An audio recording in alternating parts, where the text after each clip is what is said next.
excited to bring this next gentleman up to the stage. You know, I like a show that's gender balanced. So, you know, I like to go boy, girl. So I'm inviting this next gentleman up to bring a little masculine energy to the stage.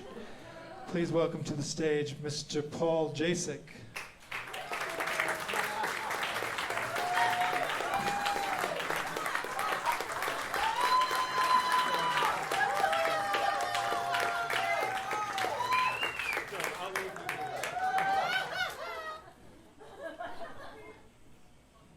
Hi, Cabarabia. How are you? I was so excited when I found out about Clifford's birthday. I was there before he was. You know, the thing about drinking, are y'all drinking? Are you having a little? Yeah. I want you to drink. I do. I don't, because I don't do it well. My descent through active alcoholism was very brief. It was only about 4 years. I crawled into recovery when I was 23. In white satin shorts, puka shells, a lot of disco damage. It was 1982. And I had a bad habit. When I would go out, I would talk to people and barf. And boys don't call back if you throw up in their lap. I'm just letting you know. You know, and lo, these many years later, my sobriety date is June 20th of 1982. It was a very long time ago. Thank you, I appreciate that, but I wish I could take some credit for it, but there's not. There's something great, and it's actually show business. So why I'm standing here in this dress, not only because Clifford prefers it that way, and that's, I don't, that's not even a lie, but here's the deal. They talk about in recovery that we are as strong as our support system. And Clifford talked about the people that we lost very early. And by 1996, I myself was very, very ill. I'd already lost most of my friends and my own partner. And Clifford was a great friend. He took me to the doctor when my doctor said to me, you know what, this infection in your lungs is bad. I don't think we can get ahead of it. So you might want to get things in order. So I go home, and I'm like, so I'm gonna die. Well, I am celebrating this year 30 years as a stand-up comedy at the Comedy Store.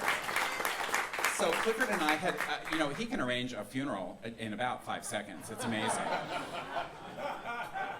So we start doing that with, and also my dear friend Miss Beverly Mickens sitting right over there. And we start writing my memorial service, and we get hysterical, and I can barely breathe because I have pneumonia, but Clifford goes, do you think you have another in you? And I went, sure. So Secrets of a Beverly Hills Shampoo Boy was my one-man show that ran for nearly a year. And so I ended it in a wedding dress.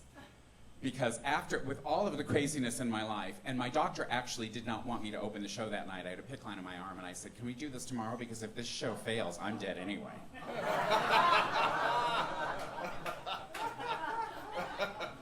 So therefore, I just went on, and we did Secrets for about a year, and then I went off and flew as a flight attendant. And so the sequel to it's called Trade Tables Up, My Walk in the Clouds. And then I wrote it as a triptych. My third one is Paul 5.0, about turning 50. But recently, I have to update it because I just turned 61, which means I'm 290 in gay years.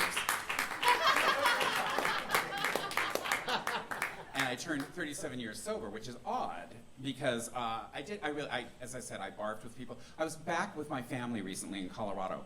And it's interesting when people find out you don't drink. They question you. They don't do it about milk, by the way. You don't want any milk? They're good. You don't drink.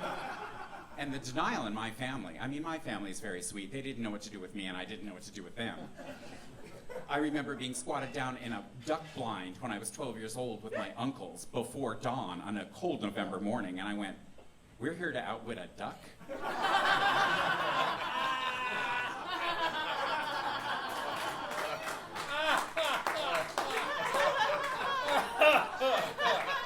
It's like the thing with boys and balls.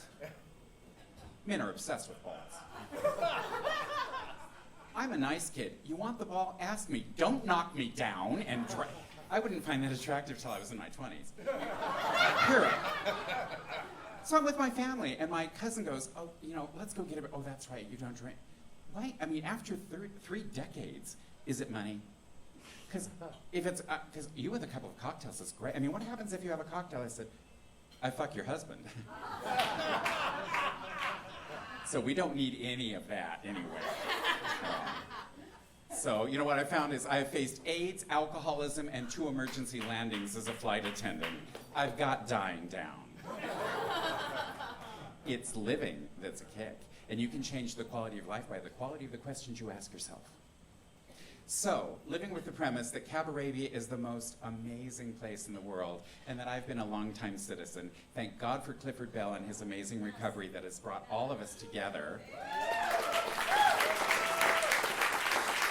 And living within the principle of, when you're pretty, you can wear anything. Thank you so much. Congratulations, Clifford. Hey, Paul JACEK.